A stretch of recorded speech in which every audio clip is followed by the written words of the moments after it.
추수감사절 예배를 드리기 위해서 나오신 성도 여러분, 하나님의 은혜와 사랑이 여러분께 충만하시기를 빕니다. 오늘 우리가 읽은 그 세 본문 가운데 신명기 말씀, 이 신명기 26장은 제가 여러 차례 설교 말씀을 한 본문이기도 합니다.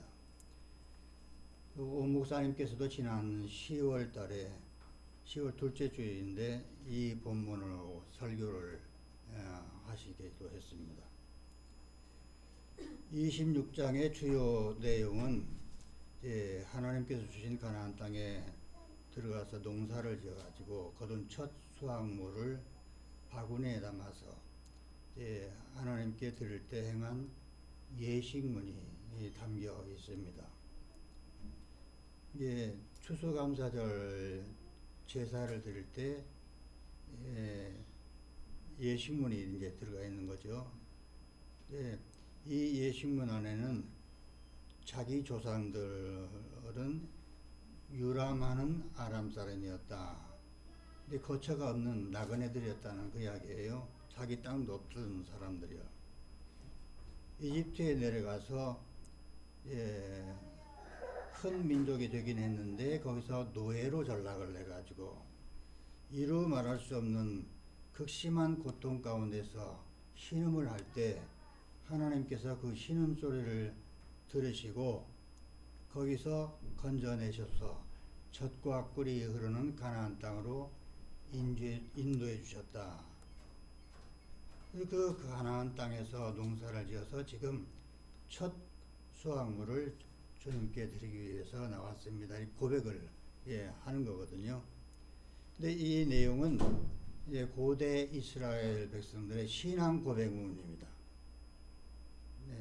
추수감사를 드릴 때 자기들의 존재 근원을 밝히는 신앙 고백문이 들어있다는 게 굉장히 의미가 크다고 봅니다. 그리고 이제 화자는 뭐라고 하냐면 감사 예물을 드린 것을 가지고 그 땅에 함께 사는 나그네들, 레위인들, 고아들, 과부들과 함께 나누어 먹으며 즐거워하라는 그런 말씀을 하고 계십니다. 근데 여기서 이제 끝났으면 좋겠는데 그 다음에 12절에서 15절까지가 문제입니다. 저는 그동안 여러 차례 이 말씀을 본문으로 삼고 봤는데 주의 깊게 보지 않았던 내용이 이번에 이게 제 눈에 또 새롭게 띄인 거예요. 심호할 때는 제대로 안 보였던 것이 은퇴한 뒤에서 이게 보인다는 게 참 신기한 일이기도 하거든요. 그래서 이제 말씀을 우리가 볼 때 내가 보고 싶은 대로만 보면 안 된다는 거예요. 어떤 목적을 가지고 보게 되면 이게 비틀어지기가 쉬워요. 특별히 사이비 교주들이 하는 일이 그렇거든요. 자기가 보고 싶은 대로 보는 거예요. 거기다가 자기가 필요에 따라서 말씀을 가공을 해요. 그렇게 해서 사람들을 회유를 하고 그 사람들의 영혼을 빼앗아 버리는 거거든요. 우리가 성서를 읽을 때 항상 조심해야 할 게 이런 것들이거든요. 성서에는 정답이 없습니다. 정답이 있는 줄로 말씀 아는 분들이 계신데 정답이 없어요. 정답은 수능 시험에 나 있는 거지 성서에는 정답이 없어요. 내가 정답을 안다고 말하는 사람이 있으면 그건 가짜라고 보면 틀림없어요. 문제는 그 다음에 또 이 말씀을 어떤 상황에서 하신 말씀인지 그 상황을 먼저 이해하는 것, 그 역사적인 맥락을 파악한 바탕에서 그 말씀을 받아들일 때, 해석을 할 때 그때 정답에 가까이 갈 수 있다 이렇게 볼 수가 있어요. 그리고 또 한 가지가 있는데 말씀을 읽고 있는 내가 어떤 처지에 있는지 그것도 성서를 보는 관점에 중요한 영향을 미치거든요. 아주 내가 절박할 때 성서를 보면 전혀 새롭게 보여요. 아무 의무적으로 보면 아무것도 안 보여요. 그냥 졸음만 와요. 여러분 성서 보면 계속 졸리는 분들 있잖아요. 여러분 전혀 아무 문제의식이 없는 때예요. 그러면 말씀 보면 그냥 활자밖에 안 보이니까 졸릴 수밖에 없죠. 자, 그러면 성서를 우리가 보고 싶은 대로 보지 말고 성서가 보여주는 그 말씀을 보고 들어야 된다는 거예요. 성서를 읽다 보면 성서가 들려주는 말씀이 있거든요. 그 말씀을 들어야 된다는 게 그게 굉장히 중요하거든요. 근데 12절 말씀 이렇게 말씀해요. 셋째 해 곧 11조를 드리는 해에 내 모든 소산의 11조 내기를 마친 후에 그것을 레위인과 객과 고아와 과부에게 주어 내 성읍 안에서 먹고 배부르게 하라 이 말씀이 있는데 여기 셋째 해 곧 11조를 드리는 해라는 말이 나왔거든요. 근데 11조를 드리는 셋째 해가 뭔 말이냐 이거죠. 근데 이게 제가 그동안 눈에 안 들어왔던 그런 말씀이거든요. 그래서 이렇게 살펴본 건데 11조를 3년 단위로 했어요. 3년 단위로 했는데 첫째, 둘째 11조는 주로 제사 업무에 종사하는 레위인들이 사용을 했고요. 그 다음에 셋째 해의 11조는 특별히 가난한 이들, 나그네들, 고아들, 과부들을 위해서 집중적으로 사용했던 것을 볼 수 있었어요.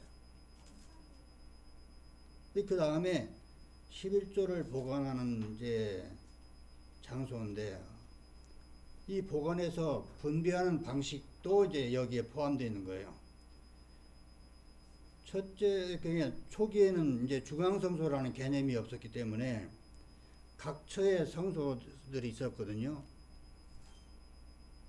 이 각처에서 저기 11조를 봉헌하면 거기서 다 보관을 했어요. 그래서 그 11조를 가지고 이제 성소 운영에 사용하기도 하고 제사장들을 위해서 사용하기도 하고 가난한 자들을 위해서도 사용하기로 했는데 점차 중앙성소 개념이 확립되기 시작을 해요.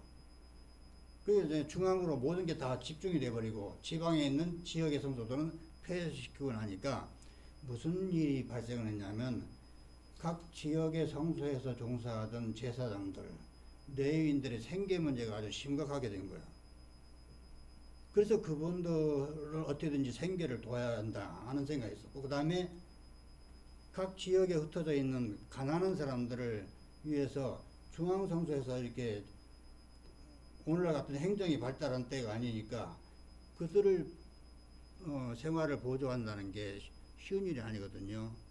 그러니까 각 지역 성소에서 그걸 보관하거나 아니면 각 가정에서 보관해서 그때 그 가까운 데 있는 가난한 이들을 도와라 그런 이야기였거든요. 그래서 첫째, 둘째는 역시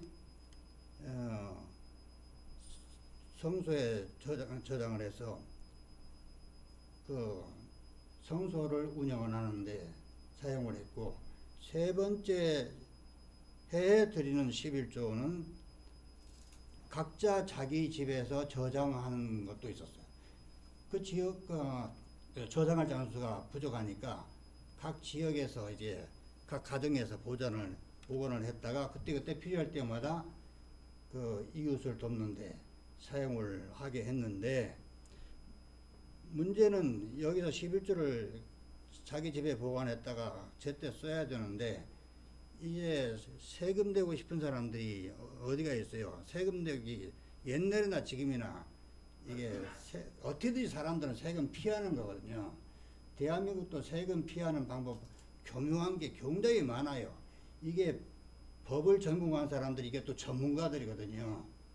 법을 지키게 해야 될 사람들이 법을 피하는 방법을 또 열심히 연구한 사람들이거든요. 그래서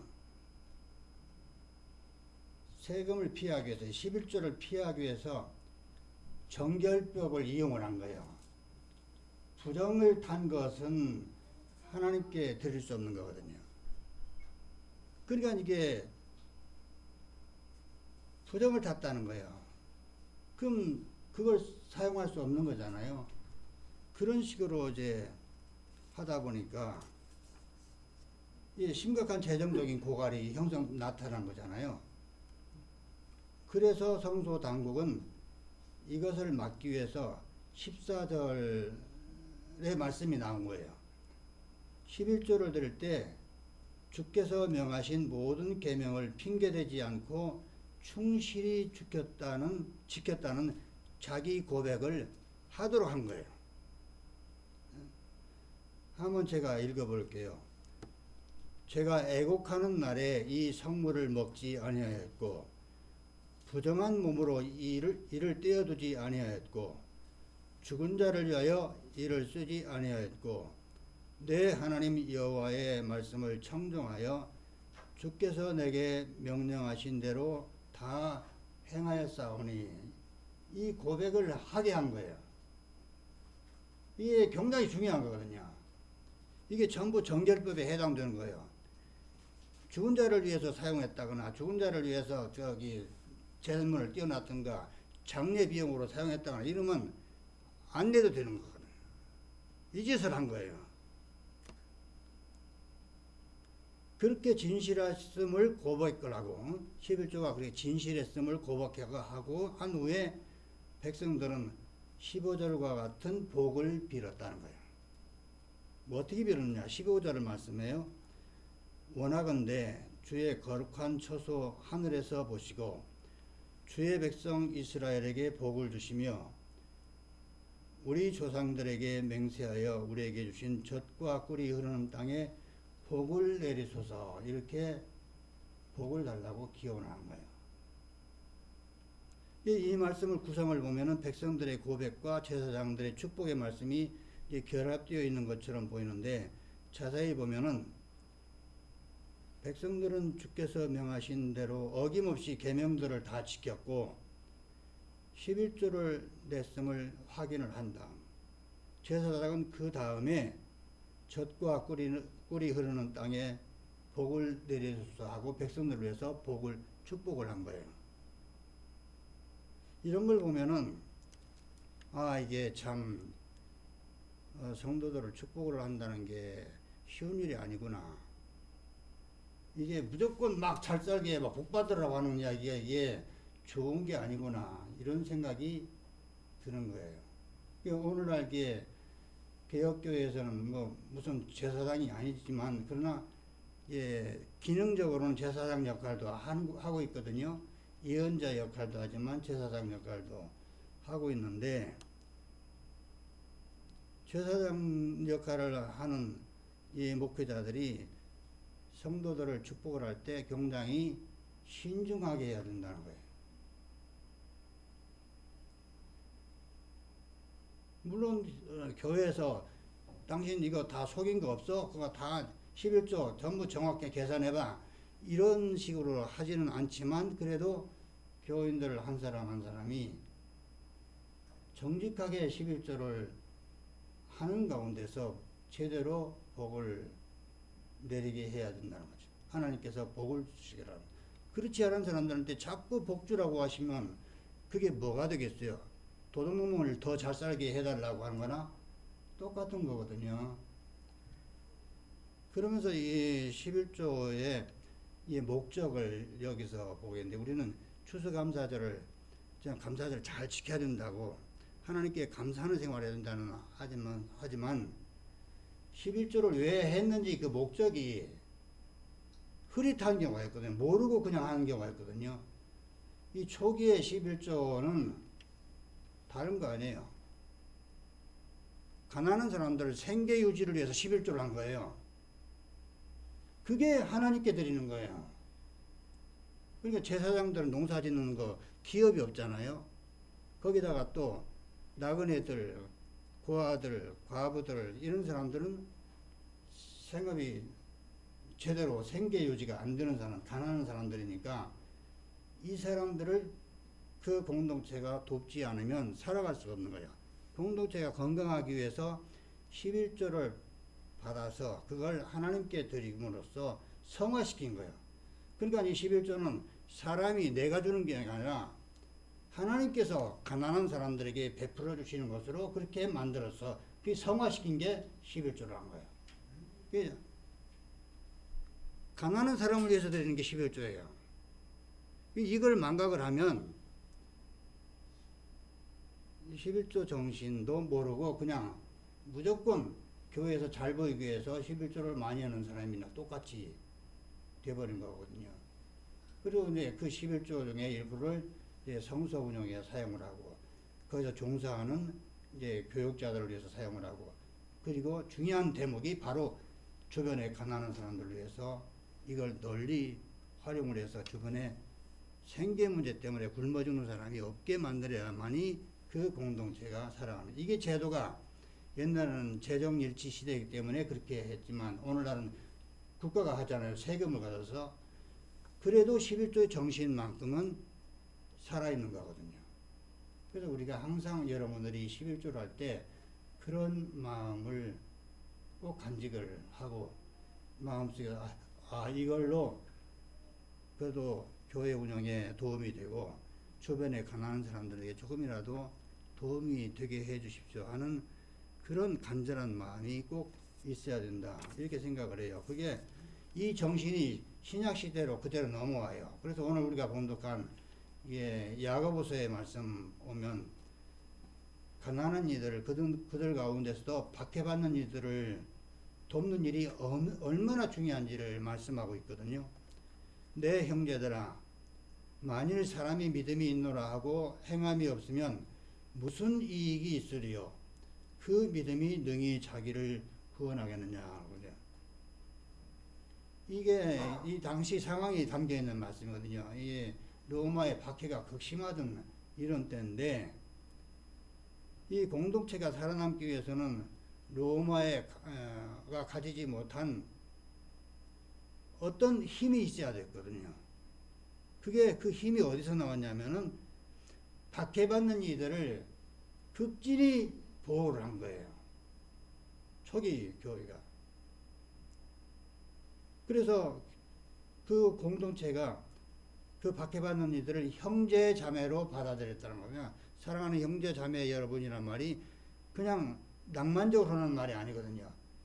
박해받는 자들, 내 곁에 있으면 내가 위험이 올 수도 있다고 생각될 그런 사람들을 형제 자매로 받아들인 거예요. 근데 이때 교회는 오늘날처럼 이렇게 규모가 큰 교회들이 아니었어요. 전부 다 가정교회처럼 규모가 작았거든요. 그 규모가 작은 교회들의 연결망이 로마 제국의 박해를 이겨내면서 마침내 로마 제국의 폭력을 무력화시킨 거예요.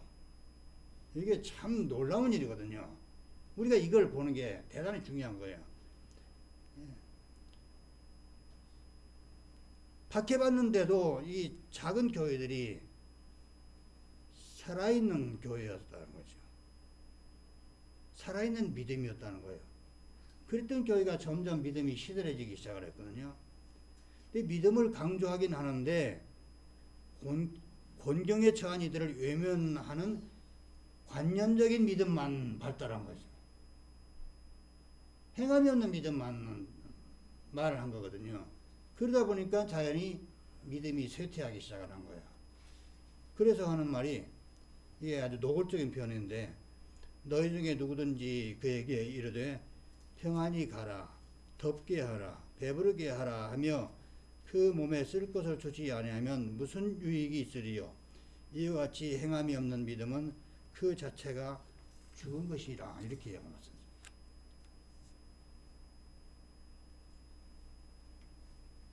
예, 야고보서의 말씀들은 이렇게 행함이 없는 믿음의 공허함을 질타를 하고 있어요. 역사를 살펴보면은 교회가 성전을 짓기 시작을 한 것은 주 한 3세기부터라고 해요. 근데 그때부터 교회를 성전을 짓고 나니까 그것도 그냥 검소하게 진 게 아니고 초호화판으로 짓기 시작을 한 거거든요. 그게 성소 치장하고 조직 관리하고 거기다가 성직자들의 사치스러운 일을 그런 생활에 정신이 팔려가지고 초대교회가 지녔던 이 그리스도 공동체는 점점 힘을 잃기 시작을 하고 마침내 중세에 이르러서 면죄부를 판매하는 일까지 발생을 한 겁니다. 왜 그렇겠어요? 돈을 걷어들이기 위해서 그 짓을 한 거예요. 예, 우리 그리스도인들이 물질적으로 부유한다는 것은 하나님께서 베푸시는 복임에 틀림없어요. 믿는 사람들이 가난하게 살면 그게 덕이 안 되거든요.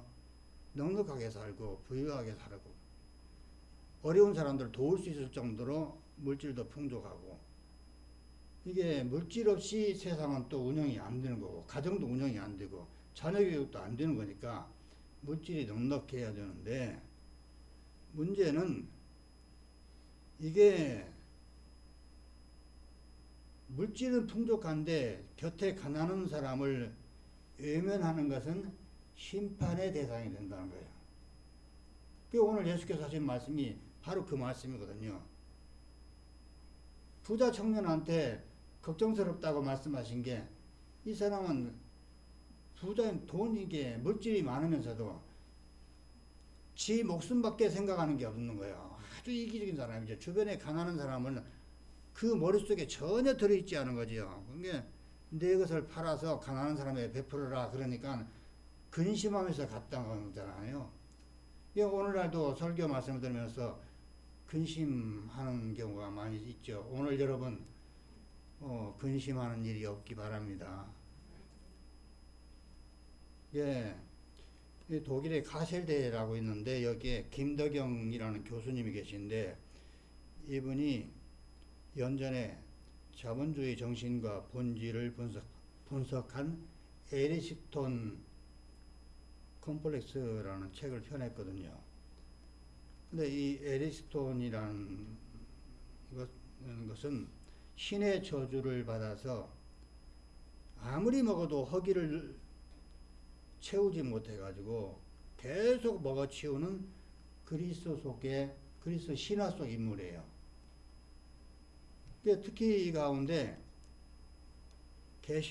우리 개신교는 이 에리스톤 컴플렉스를 내면화해서 물질적인 교회 성장을 이룩했다고 분석을 했어요. 이 개신교가 건강한 것 같은데 사실은 건강하지 않은 면이 있다는 거예요. 그게 뭐냐면 개신교 부유해지는 것, 교회가 부유해지는 것은 이게 에리스톤 같이 먹어도 허기를 채울 수 없어가지고 계속 그냥 물질을 교회에다 끌어당기고 하지. 그래서 부유하게 됐다는 거죠. 그래서 저자는 뭐라고 하냐면 개신교가 자본주의 주술사 노릇을 청산하고 영원구원 등 본연의 임무를 수행하지 않으면 안 된다. 그런 이야기를 했어요. 이게 사실 우리 한국교회가 재물을 탐하는 모습이 그 욕망이 얼마나 큰지 볼 수 있는 것들이 굉장히 많이 있어요. 사실은 이제 교회마다 그게 지나치게 재물을 탐하는 거거든요. 이 교묘하게 믿음을 포장을 해가지고 그렇게 또 축복으로 포장을 해가지고 그렇게 하는 거거든요. 근데 개신교 영향을 받은 사이비 종교들 그게 전부 다 이게 에리스톤 컴플렉스 이게 좀 말씀드리기도 좀 이게 좀 불편한 내용이긴 한데 여러분도 아마 아실 거예요. 통일교 최근에 통일교가 문제가 됐잖아요.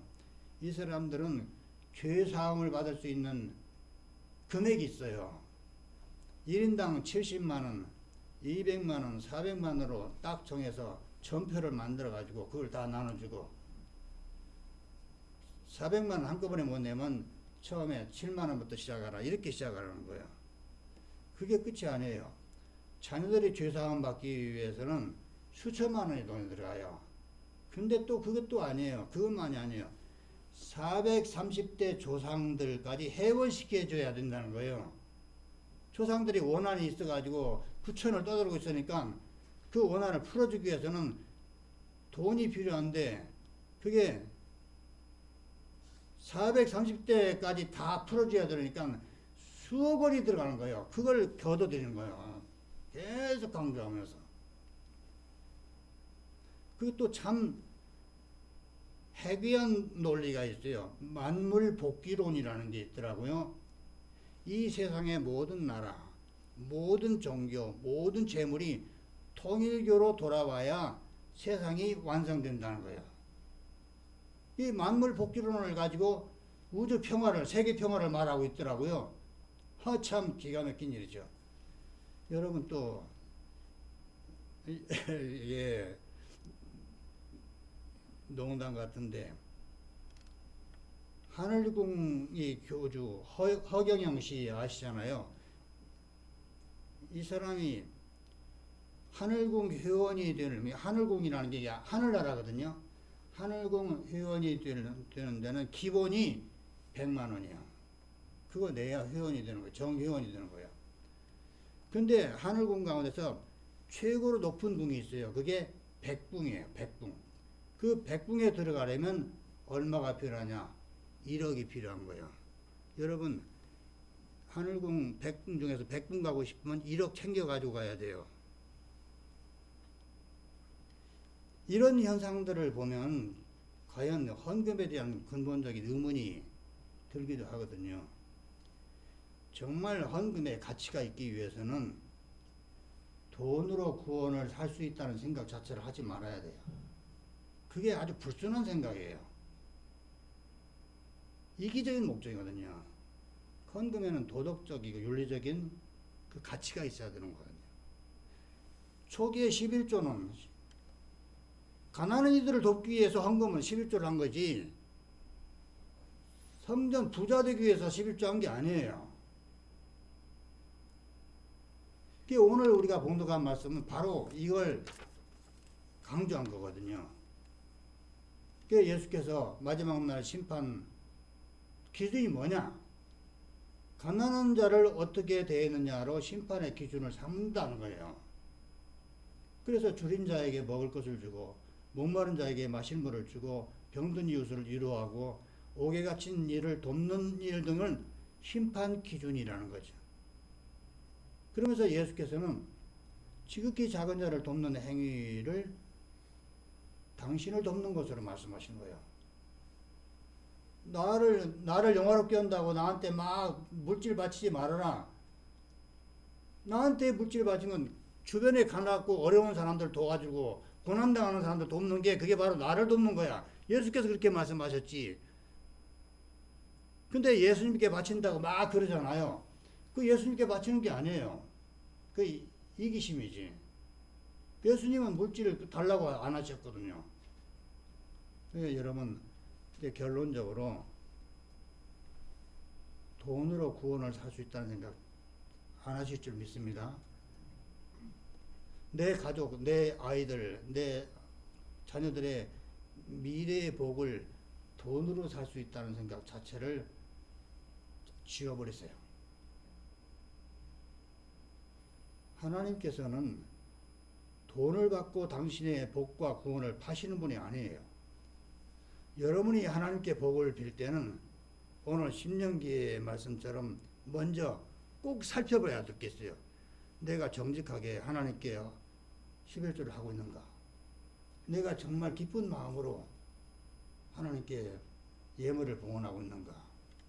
그걸 먼저 생각을 하고 내가 이게 다 했으니까 저한테 복을 좀 주세요. 그렇게 말을 해야 된다는 거예요. 이게 여러분 오늘 좀 문제가 좀 고민 좀 심각하게 해야 될 것 같으네요. 이게 말씀이 우리를 찔를 때 이게 복이 되는 거지. 이걸 감사함으로 받아들일 때 복이 되는 거지.